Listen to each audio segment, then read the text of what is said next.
Qu'est-ce que les Algériens peuvent attendre de ce scrutin du 12 décembre? Eh bien, justement, ils n'en attendent rien. Ils, ils ne, ils n'essayent même pas de s'interroger pour savoir qui sera le président si mal élu jeudi prochain.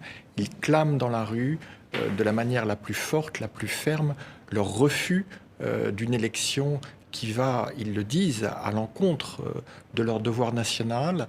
Ils veulent en finir avec ces mascarades électorales. C'est une mascarade électorale, le 5e mandat de Bouteflika, qui les a jetés dans la rue en février dernier. Ils y sont retournés, toujours aussi nombreux, toujours aussi déterminés, toujours aussi pacifiques, pacifistes, depuis chaque vendredi. C'est le 42e vendredi, sans aucun incident à déplorer, avec toujours la même discipline collective, et aussi bien à Alger d'ailleurs que dans des dizaines de villes du pays. Donc là, le message, il est très clair, très fort. Cette élection n'a aucun sens. Alors non seulement ça n'a aucun sens, mais le mot d'ordre, d'une certaine manière, de beaucoup d'entre eux aujourd'hui, c'est de dire « nous n'irons pas voter ».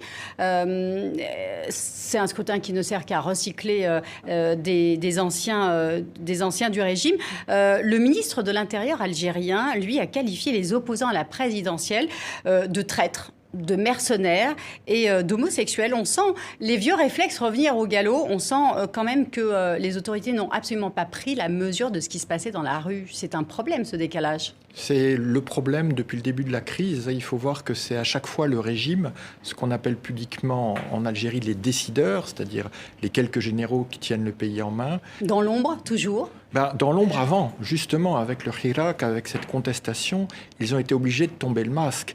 Et c'est vrai que c'est pas joli ce qu'on voit.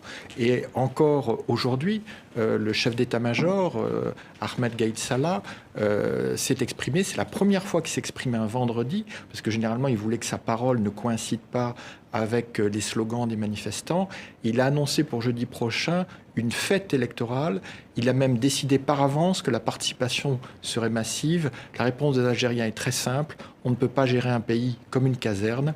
On respecte les généraux, on respecte l'armée, mais qu'ils fassent leur métier et qu'ils nous laissent vivre enfin libres. Et donc le Hirak va se poursuivre, mais jusqu'à quand ?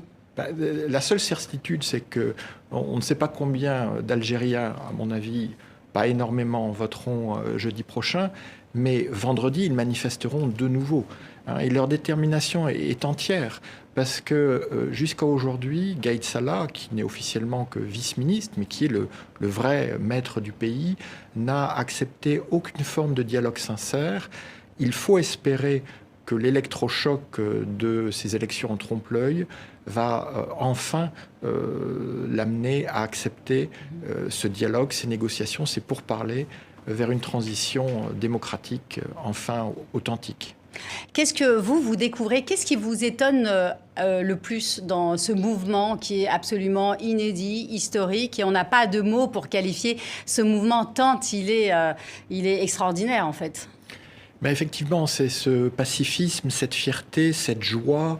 Et comme le rappelait Sarah Nasser, le fait que les Algériens se redécouvrent dans leur diversité, qu'ils ont enfin une identité heureuse, où ils acceptent d'être ceci et cela et encore autre chose, sans être obligés de choisir.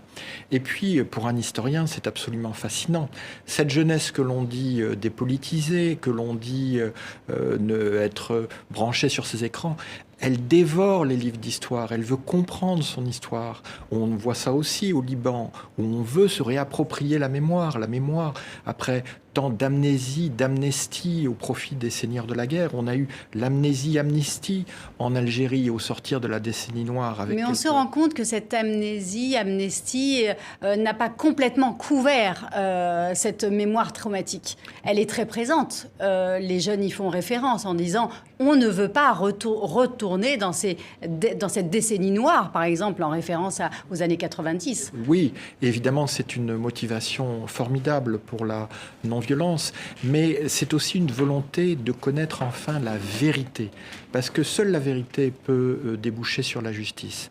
Et on voit comment les jeunes Algériennes, les jeunes Algériens réhabilitent des figures de la lutte de libération nationale, comment il se réclame d'Amirouche, d'Aban Rabdan, de Larbi Ben Mehidi, comment aujourd'hui le détenu d'opinion le plus populaire en Algérie, celui qui est vraiment le symbole, c'est un ancien résistant de 86 ans, Lardar Bourrega, dont la photo est dans tous les défilés. Donc on voit comment ces jeunes, en fait, non seulement ils font pas table rase du passé, mais ils veulent revendiquer leur passé. Ils veulent enfin comprendre leur passé pour assumer une identité qui serait pacifiée comme leur mouvement est pacifique. C'est une mobilisation massive mais pacifiste. Au Liban, c'est la même chose. En Algérie, au fur et à mesure que le vote approche, il y a des arrestations de personnalités publiques connues, des journalistes, des humoristes. Est-ce que vous n'avez pas peur que ce pacifisme soit cassé à un moment donné par ce pouvoir qui peut-être ne va pas trouver à un moment donné une issue favorable pour elle-même, pour son... Alors il est évident que la tentation de la violence est toujours là. Elle est là au Liban, elle est là en Algérie. Mais les militantes, les militants ont parfaitement compris que c'était le piège le plus dangereux dans lequel ils pourraient tomber. Et que ce serait faire le jeu de ce régime qu'ils veulent démanteler si justement ils cédaient à ces provocations. En Algérie, on a eu non seulement les arrestations que vous évoquiez, de personnalités toutes connues pour leur engagement absolument pacifiste. J'évoquais Lardar Bourrega, 86 ans, qui est incarcéré pour atteinte au moral de l'armée. Ça veut dire que l'armée aurait peur d'un ancien résistant de 86 ans. Et Bourrega a refusé d'être libéré tant que les détenus plus jeunes que lui ne le seraient pas. Donc avec cette discipline collective, on voit comment on peut déjouer ce chantage à la violence et peut-être les provocations qui vont se dérouler.